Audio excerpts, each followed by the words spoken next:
How to delete location on Ring app. Welcome to Let Me Help, and let's get right into this quick and easy tutorial. To begin with, you need to launch a Ring application in your device. If you do not have one, you can easily install using your Play Store. Launch a Ring application firstly and make sure that you are logged into your account. At the top, you will see your current address. To remove it, just click on the three horizontal line.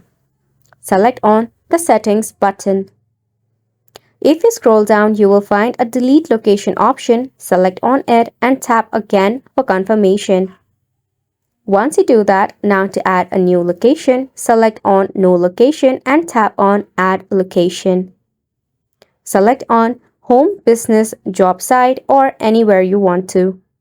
Then enter the address you want it as a new address. Select on the preferred one. Tap on Use this address and click on Save Location. By this way, you'll be able to delete location on your Ring app and add a new one. If you face any of a problem regarding it, you can check out Play Store for any available update. And it's a wrap for the video as well. Thank you so much for tuning in.